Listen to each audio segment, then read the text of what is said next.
আসসালামু আলাইকুম ওয়া রাহমাতুল্লাহি ওয়া বারাকাতুহু। আমার ক্যামেরার সামনে দেখতে পাচ্ছেন আমরা একসাথে বসে আছি আব্দুল বাতেন বুলবুলি। কয়দিন আগে আপনারা একটি গজল শুনেছিলেন ওনার মুখ থেকে। আজকেও একটি গজল শুনবো, কোরআনের বিষয়ে একটি গজল শুনবো। ওনার কণ্ঠ আমার কাছে খুবই ভালো লাগে, এই জন্যই বারবার মন চাই ওনার গজল শোনার জন্য। ওনার সবসময় আমি ওনার কাছে থাকতে চেষ্টা করি, কিন্তু সময় কারণ থাকতে পারি না। উনি আজকে আমার দোকানে আসছে, এই জন্যই ওনার মুখ থেকে একটি কোরআনের গজল শুনতে চাই। আমরা ওনার কাছ থেকে কোরআনের গজলটা শুনবো ইনশাল্লাহ। আসসালামু আলাইকুম রহমতুল্লাহি ওয়া বারাকাতুহু।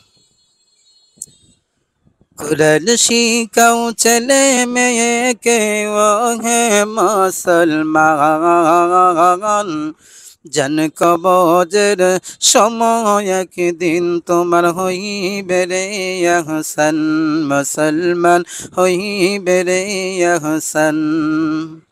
কোরআন শিখাও তোমার ছেলে মেয়েকে ও হে মুসলমান,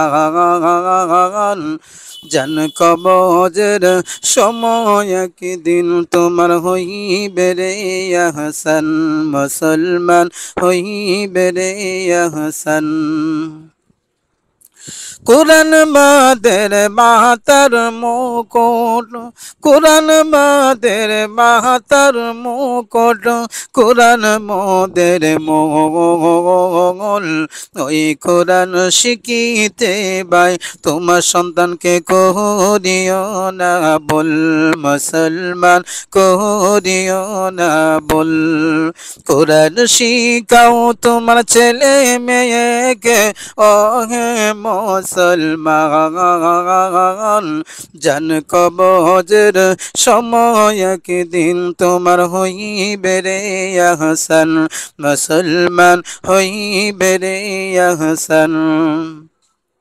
চারলে কোরআন তোমরা নিবে গো ঈমান, চারলে কোরআন তোমরা নিবে গো ঈমান।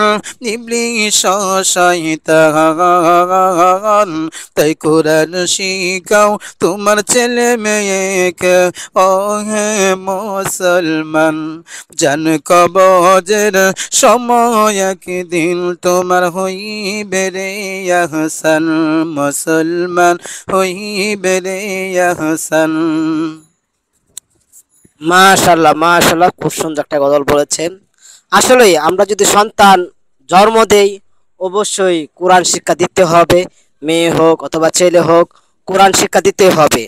দুনিয়াতে আল্লাহ পাক রব্বুল আলামিন আমাদেরকে পাঠিয়েছেন ওনার দিন শিক্ষার জন্য, ওনার যে হুকুমগুলো আছে সেটি মেনে চলার জন্য।